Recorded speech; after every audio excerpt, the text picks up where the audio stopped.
خرد دیکھے اگر دل کی نگاہ سے، جہاں روشن ہے نور لا الہ سے۔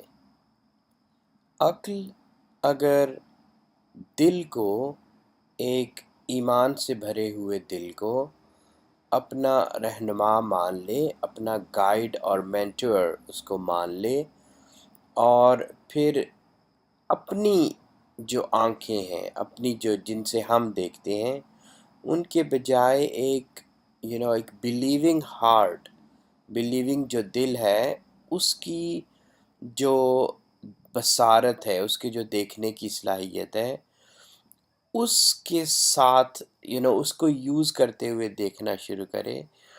تو عقل کو یہ مطلب فوراً نظر آئے گا، انسٹنٹلی اس کو یہ نظر آئے گا کہ یہ جو کائنات ہے، اس کائنات کے اندر میں سے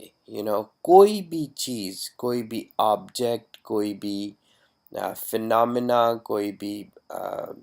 پارٹیکل، کوئی بھی کچھ بھی جو اس کائنات کے اندر جو ہمیں نظر آ رہی ہے اور جو ہمیں نظر نہیں بھی آ رہی، اس کے اندر میں سے بھی، اور کوئی بھی ایسا کانسیپٹ، کوئی تھاٹ، کوئی چیز جو کسی بھی ایک ذہن میں سما سکے، کسی کے ذہن میں آ سکے، یا کوئی بھی ایسی چیز جو تخلیق کی جا سکے یا کہ تخلیق کی جا چکی ہو اس سے پہلے، یا کہ ابھی تخلیق ہونی ہو، تو عقل کو یہ نظر آئے گا کہ ان میں سے کوئی بھی جو چیز ہے نا، وہ خدا نہیں کہلا سکتی، وہ خدا کے برابر نہیں ہو سکتی، ہو ہی نہیں سکتی، مطلب اس کائنات کے اندر میں سے کوئی چیز۔ یہ جو حقیقت ہے، یہ روز روشن کی طرح، جس دن سورج نکلتا ہے اور اس کی روشنی میں ہر چیز کلیئر نظر آتی ہے، بالکل اسی طرح سے یہ روشن حقیقت ہے کہ اس کائنات کے اندر میں سے،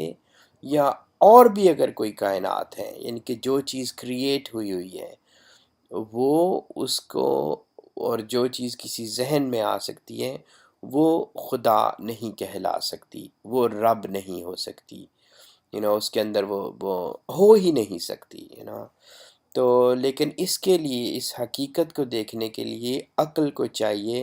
کہ وہ ایک ایمان والے دل جو ہوتا ہے نا، ایمان سے بھرا ہوا دل،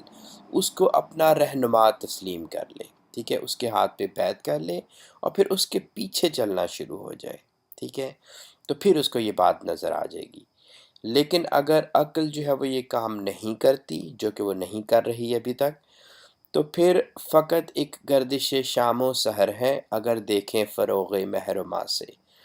تو پھر تو یوں ہے کہ آپ جو ہے وہ چاند کو لے لیں اور اس کے گھٹنے اور اس کے بڑھنے سے آپ مہینوں کا حساب لگا لیں،